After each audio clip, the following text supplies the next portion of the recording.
देश में देवियां पहाड़ों पर बसती हैं, जिनके दर्शन करने के लिए हमें सैकड़ों सीढ़ियां चढ़ के जाना पड़ता है।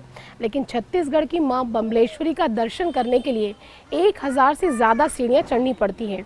जी हाँ, हमर धरोहर के इस एपिसोड में आज हम आपको छत्तीसगढ़ के डोंगरगढ़ की मां बमलेश्वरी के दर्शन कराएंगे।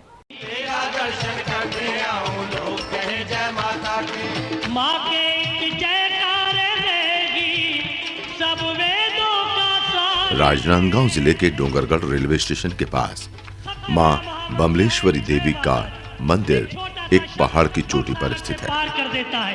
एक बार सच्चे मन से कहा जाए क्या, जय माता दी कह के देखिए। ये बड़ी बमलेश्वरी के नाम से भी जाना जाता है।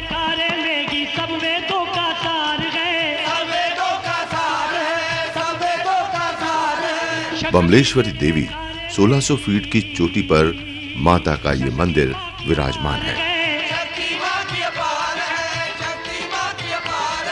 जब तेरा जयकारा लगाऊं लोग कहे जय माता की, तेरा दर्शन करने आऊं लोग कहे जय माता की। जो भी माता देवी के दर्शन के लिए लोगों को 1100 से ज्यादा सीढ़ियां चढ़कर यहाँ जाना पड़ता है।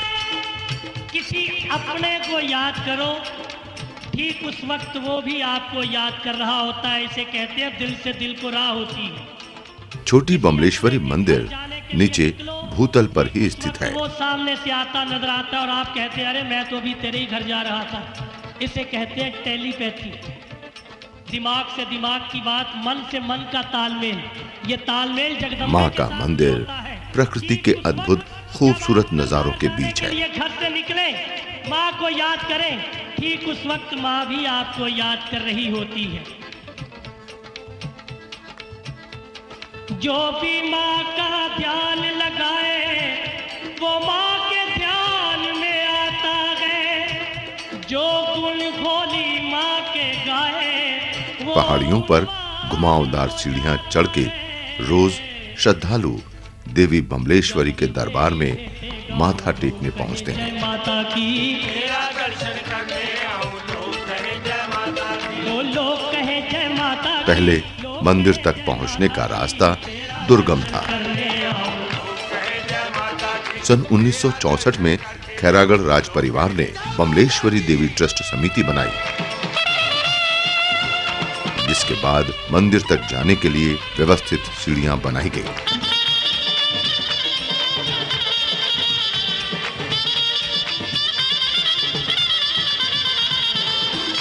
रास्ते में भक्तों के लिए पानी की भी व्यवस्था की गई।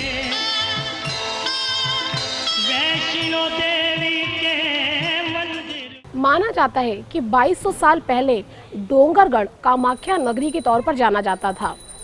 मां बमलेश्वरी देवी शक्तिपीठ का इतिहास 2200 वर्ष पुराना है। यहाँ डोंगरगढ़ में मिले भग्नावशेषों के अनुसार यहाँ पर कामावती नगरी होने के प्रमाण मिले हैं। वैसे तो माता जी के इस पवित्र स्थल को इतिहासकारों के अनुसार 2200 वर्ष पूरे हो चुके हैं। 2200 वर्ष राजा विक्रमादित्य के समय से यह मंदिर जो है अस्तित्व में आया है। माँ बमलेश्वरी देवी का जो यहाँ तीर्थ स्थल है, शक्तिपीठ भी कहा जा सकता है, सिद्धपीठ भी कहा जा सकता है और महाविद्यापीठ तो है ही। कहा जाता है कि डोंगरगढ़ ही पहले वैभवशाली कामाख्या नगरी कहलाती थी। यहाँ के राजा वीरसेन निसंतान थे। शाही पुजारियों के सुझाव पर उन्होंने देवताओं की विशेष पूजा अर्चना की और शिव पार्वती से विशेष मनौती मानी। 1 साल बाद रानी ने एक पुत्र को जन्म दिया, जिसका नाम मदन सेन रखा गया। राजा ने इसे शिव पार्वती का वरदान समझ मां बमलेश्वरी मंदिर की स्थापना की। मंदिर से जुड़ी और भी जन श्रुतियाँ यहाँ प्रचलित है। मां बमलेश्वरी के यहाँ दरबार और यह पवित्र स्थल जंगलों के बीच में बसा हुआ रहा है। उस समय डोंगरगढ़ नगरी एक छोटा सा ग्राम था जो चारों ओर से जंगलों से घिरा हुआ था। उस समय आने जाने का कोई मार्ग भी नहीं था। फिर भी भक्त यहाँ पर माँ की कृपा पाने के लिए पहाड़ों के ऊपर से चल के आते थे। धीरे धीरे जब 1964 में ट्रस्ट अस्तित्व में आया तो सीढ़ियों का निर्माण हुआ। सीढ़ियों का निर्माण होने के पश्चात जो है धीरे धीरे इसकी जो गति बढ़ती गई और भक्तों को सुविधाएं प्राप्त होती गई। अलग अलग प्रांतों में अलग अलग माताओं की ख्याति है। अलग अलग जगह पर जैसे छत्तीसगढ़ में लेते हैं तो दंतेश्वरी माँ के भी हमने दर्शन किए हैं। माँ बमलेश्वरी के भी दर्शन करते हैं। जब मध्य प्रदेश में थे तो देवास में जो माँ चामुंडा जो है उसके भी हम दर्शन करते रहते हैं। तो माता का आशीर्वाद लेना बहुत ज़रूरी है, क्योंकि माता एक शक्ति स्वरूपिणी है और प्रेम स्वरूपिणी भी है। तो उससे हमको एक ऊर्जा मिलती है, जीवन में जीने के लिए एक राह मिलती है। एक श्रद्धा के साथ में माँ का आशीर्वाद मिलने से ज़िंदगी हमारी आगे बढ़ती है।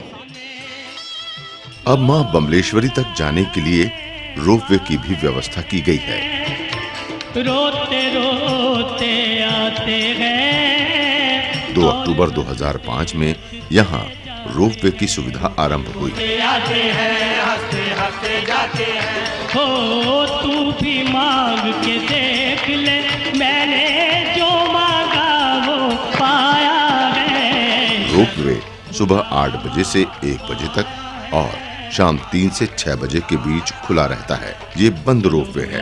आया है, माता ने बुलाया है, ओ चलो बुलावा आया है। इस रोपवे में हर कार में 4 लोग बैठ सकते हैं, इसलिए ये राजगीर के रोपवे की तरह खतरनाक नहीं है। बुलावा आया है। कुछ लोग कहते हैं तूने मुझे बुलाया शेरावालिए, मैं आया शेरावालिए। ये छत्तीसगढ़ राज्य का एकमात्र रोपवे है। रोपवे से चढ़ाई करते समय आसपास के प्राकृतिक नजारे मन मोह लेते हैं। जिन्हें आप बुलाया चढ़ जा चढ़ाया भगता तेनू मैया, जिन्हें आप बुलाया चढ़ जा चढ़ाया। भाव सबका एक है, चलो बुलावा आया है मतलब माँ के दर पे चलो, तूने मुझे बुलाया। एक विशेष रूप से हमको जब यहाँ पे जब सीढ़ियाँ चढ़ के भी जाने का हमने आनंद लिया है, और आज तो विशेष रूप से हमने जो है वो उड़न खटोले का इस्तेमाल किया है। अब जैसे आपकी उम्र थोड़ी सी बढ़ भी जाती है तो आप सोचते हो कि भाई चलो उड़न खटोले से चल लेते हैं, लेकिन फिर भी मन में एक ऐसा रहता था कि भाई पैदल जाके माँ के दर्शन करते तो ज़्यादा अच्छा होता है। तो उस श्रद्धा के रूप मां बमलेश्वरी के मंदिर के वैभवशाली इतिहास के बारे में और भी जानेंगे, लेकिन उसके पहले लेते हैं एक छोटा सा ब्रेक।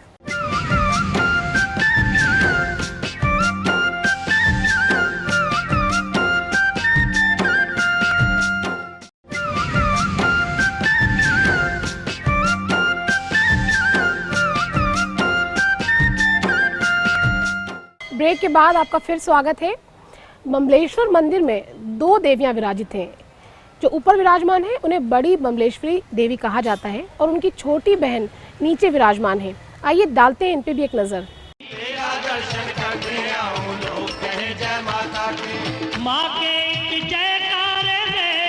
ऐतिहासिक और धार्मिक नगरी डोंगरगढ़ में मां बमलेश्वरी के 2 मंदिर विश्व प्रसिद्ध हैं। एक मंदिर 1600 फीट की ऊंची पहाड़ी पर स्थित है, जो बड़ी बमलेश्वरी के नाम से प्रसिद्ध है। कह के देखिए जय माता दी, जय माता माँ के एक जयकारे लेगी सब वेदों का सार है। समतल पर स्थित मंदिर छोटी बमलेश्वरी के नाम से विख्यात है। जयकारे लेगी शक्ति माँ की अपार है, शक्ति माँ की अपार। ऊपर विराजित माँ और नीचे विराजित माँ को एक दूसरे की बहन कहा जाता है। ऊपर वाली माँ बड़ी और नीचे वाली छोटी बहन मानी गई है। जो भी माँ का ध्यान लगाए वो माँ के ध्यान में आता है।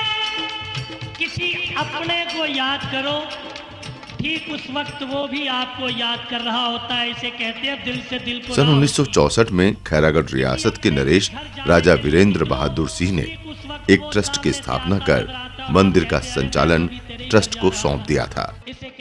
मंदिर लगभग ऐसे किदवंतियाँ के 11 वर्ष पूर्व राजा विक्रमादित्य के समय स्थापित हुई है। मूर्तियों के देवी जी की मूर्तियों के बारे में यह है कि ये स्थापित है। 1976 में ट्रस्ट का निर्माण हुआ है, तब से लगातार मंदिर के विकास के लिए कार्य होते रहे हैं। अभी नीचे मंदिर में लगभग 20 करोड़ की लागत से ऐतिहासिक मंदिर निर्माण किया जा रहा है, जिसमें लगभग 3 किलो सोने से ऊपर डोम में पूरा सोने की परत चढ़ाई जा रही है। और फ्यूचर में भी रोपवे की प्लानिंग है, तो रोपवे लग जाता है तो फिर और भी जो विकास कार्य उसके बाद चालू हो जाए। टेलीपैथी, दिमाग से दिमाग की बात, मन से मन का तालमेल, ये तालमेल जगदम्बे के साथ भी होता है। ठीक उस वक्त जब आप दरबार जाने के लिए घर से निकले, मां बमलेश्वरी देवी शक्तिपीठ का इतिहास लगभग 2200 वर्ष पुराना है। जो भी माँ का ध्यान लगाए वो माँ के ध्यान में आता है। जो डोंगरगढ़ से प्राप्त भग्नावशेषों से प्राचीन कामावती नगरी होने के प्रमाण भी मिले हैं। जब भी तेरी भेंटे गाऊं लोग कहे जय माता की, तेरा दर्शन करने आऊं लोग कहे जय माता की, लोग कहे जय माता की, लोग कहे जय माता की। तेरा पूर्व में डोंगरगढ़ ही वैभवशाली कामाख्या नगरी कहलाती थी। मां बमलेश्वरी मंदिर के इतिहास को लेकर कोई स्पष्ट तथ्य तो मौजूद नहीं है, लेकिन मंदिर के इतिहास को लेकर जो पुस्तकें और दस्तावेज सामने आए हैं, उसके मुताबिक डोंगरगढ़ का इतिहास मध्य प्रदेश के उज्जैन से जुड़ा हुआ है। मां बमलेश्वरी को मध्य प्रदेश के उज्जैनी के प्रतापी राजा विक्रमादित्य की कुल देवी भी कहा जाता है। लोग मुरादे पाते हैं, रोते रोते आते हैं और हंसते हंसते जाते हैं, रोते रोते आते हैं, हंसते हंसते जाते हैं। इतिहासकारों और विद्वानों ने इस क्षेत्र को कलचुरी काल का पाया है। ये अनुमान लगाया जाता है कि 16वीं शताब्दी तक डुंगराख्या नगर गौंड राजाओं के आधिपत्य में रहा। ये अनुमान भी अप्रासंगिक नहीं है कि गौंड राजा पर्याप्त समर्थवान थे, जिससे राज्य में शांति व्यवस्था स्थापित थी। आज भी पहाड़ी में किले के बने हुए अवशेष बाकी हैं। इसी वजह से इस स्थान का नाम डोंगरगढ़ रखा गया और मां बमलेश्वरी का मंदिर चोटी पर स्थापित किया गया।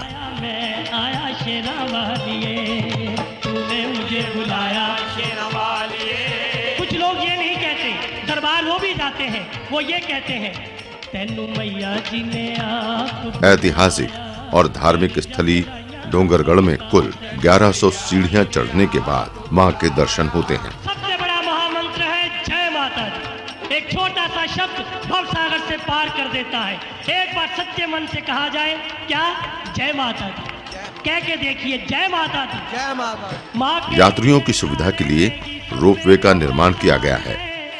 रोपवे सोमवार से शनिवार तक सुबह 8 से दोपहर 2 और फिर अपना 3 से शाम 6:45 तक चालू रहता है। शक्ति माँ की अपार है, शक्ति माँ की अपार है, शक्ति माँ की अपार है। जब तेरा जयकारा लगाऊं लोग कहे जय माता की, तेरा दर्शन करने आऊं लोग कहे जय माता की। जो भी नवरात्रि के मौके पर 24 घंटे रोपवे की सुविधा रहती है। किसी अपने को याद करो। मंदिर के नीचे क्षीर पानी जलाशय है, जहां यात्रियों के लिए बोटिंग की व्यवस्था भी है। किसी अपने के घर जाने के लिए निकलो, ठीक उस वक्त वो सामने से आता नजर आता और आप कहते हैं अरे मैं तो भी तेरे। डोंगरगढ़ में मां बमलेश्वरी के 2 मंदिरों के अलावा हनुमान मंदिर, नाग वासुकी मंदिर, शीतला मंदिर और दादी मां मंदिर भी हैं। मुंबई हावड़ा मार्ग में राजनांदगांव से डोंगरगढ़ जाते वक्त राजनांदगांव में पाताल भैरवी मंदिर भी है, जो अपनी भव्यता के कारण दर्शनीय है। जानकार बताते हैं कि विश्व के सबसे बड़े शिवलिंग के आकार के मंदिर में मां पाताल भैरवी विराजित है। 3 मंजिला इस मंदिर में पाताल में मां पाताल भैरवी, प्रथम तल में 10 महाविद्यापीठ और ऊपरी तल पर भगवान शंकर का मंदिर है। मंदिर का पट सुबह 4 बजे से दोपहर 1 बजे तक और फिर दोपहर 2 बजे से रात 10 बजे तक खुला रहता है। रविवार को सुबह 4 बजे से रात 10 बजे तक मंदिर लगातार खुला रहता है। नवरात्रि के मौके पर मंदिर का पट 24 घंटे खुला रहता है। जो गुण भोली माँ के गाए वो गुणवान हो जाता है। जब भी तेरी मैं मां बमलेश्वरी देवी की पूजा करके आती हूँ, तब तक आप लीजिए एक छोटा सा ब्रेक।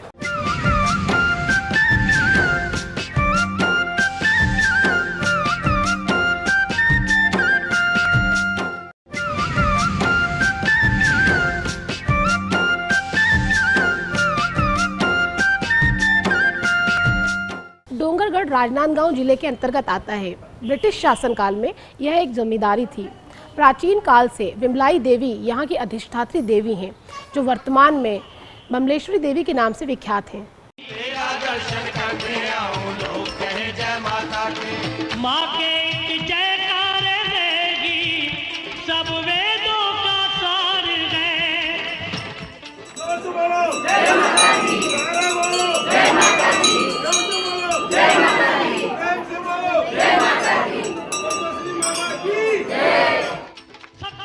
किंवदंती है कि यहाँ पहाड़ी पर किसी समय एक दुर्ग था, जिसमें माधवानल कामकंदला नामक प्रसिद्ध उपाख्यान की नायिका कामकंदला का निवास स्थान था।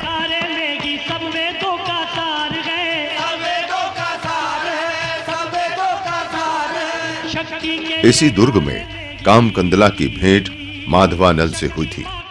ये प्रेम कहानी छत्तीसगढ़ में सर्वत्र प्रचलित है। कामकंदला माधवनल जो एक दूसरे से प्रेम करते थे। राजा विक्रमादित्य उन दोनों के प्रेम को एक दूसरे को मिलाने के लिए और उनके प्रेम की स्वीकृति प्रदान कराने के लिए यहाँ के राजा कामसेन के साथ बहुत दिनों तक के युद्ध किए। युद्ध के पश्चात जब राजा विक्रमादित्य विजय को प्राप्त हुए और कामसेन वीरगति को प्राप्त हुए, तो उनके मन में प्रश्न उठा कि मैंने इतना बड़ा जो महासंग्राम इनके लिए किया, इनकी प्रेम में कितनी सत्यता है। यह सत्यता की परीक्षा लेने के उद्देश्य से उन्होंने कामकंदला के पास यह खबर भिजवा दिया कि माधवनल जो है युद्ध में वीरगति को प्राप्त हो गया। जैसे ही कामकंदला यह खबर सुनती है, वैसे ही वह उसके प्राण उत्सर्ग कर लेती है। जैसे ही माधवनल सुनता है कि कामकंदला अब ना रही, तो वह भी यह विचार करता है कि मेरे रहने से भी क्या मतलब, तो वह भी प्राण उत्सर्ग कर लेता है। राजा विक्रमादित्य के मन में पश्चाताप होता है कि मेरे असत्य वचनों के कारण इन दोनों ने अपनी जान को दे दी। तो वे माँ भगवती के इस विशाल पर्वत पर कई वर्षों तक तपस्या में लीन होकर माँ की साधना करने लगे। जब उन्हें अपने तपस्या का प्रतिफल प्राप्त होते ना दिखाई दिया, तो वे जो है अपने खड़ग को उठाकर अपने शिष्य को काटने पे आतुर हो गए। तभी माँ भगवती, महाविद्या, महाशक्ति श्री महाकाली यहाँ पर प्रकट हुई और प्रकट होकर के राजा विक्रमादित्य को आत्मदाह करने से रोका और उन्होंने कहा कि पुत्र, मैं तुम्हारे वर साधना से प्रसन्न हूँ, वर मांगो। तो राजा विक्रमादित्य ने 3 वर मांगे।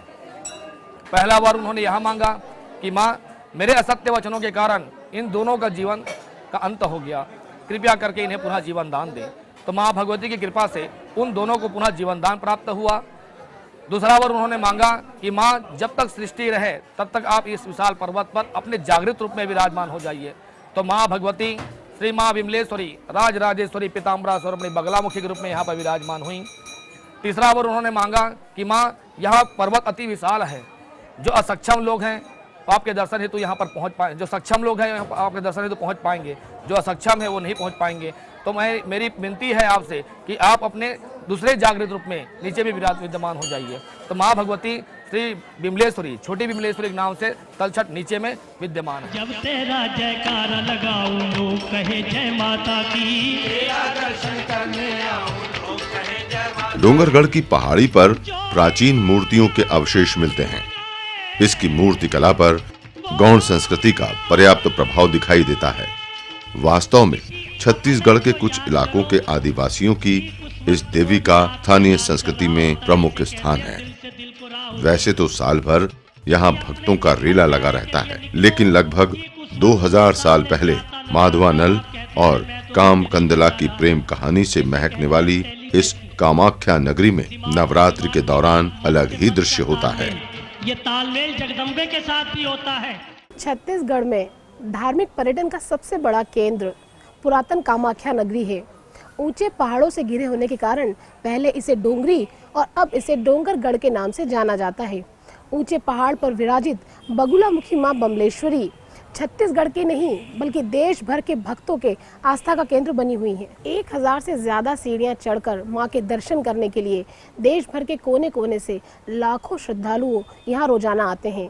जो ऊपर नहीं चढ़ सकते उनके लिए एक मंदिर नीचे भी है जिसे छोटी बमलेश्वरी मां के रूप में पूजा जाता है। वैसे यहाँ ऊपर आने के लिए आजकल रोपवे भी बन गया है। जब आप दरबार जाने के लिए घर से निकले, माँ को याद करें, ठीक उस वक्त माँ भी आपको याद कर रही होती है।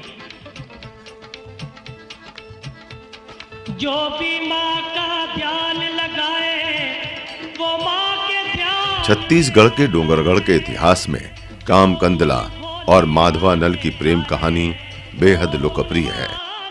लगभग 2500 वर्ष पूर्व कामाख्या नगरी में राजा वीरसेन का शासन था। वे निसंतान थे। संतान की कामना के लिए उन्होंने भगवती दुर्गा और शिव जी की उपासना की। इसके फलस्वरूप उन्हें 1 साल के अंदर पुत्र रत्न की प्राप्ति हुई। वीरसेन ने पुत्र का नाम मदन सेन रखा। मां भगवती और भगवान शिव के प्रति आभार व्यक्त करने के लिए राजा ने मां बमलेश्वरी का मंदिर बनवाया।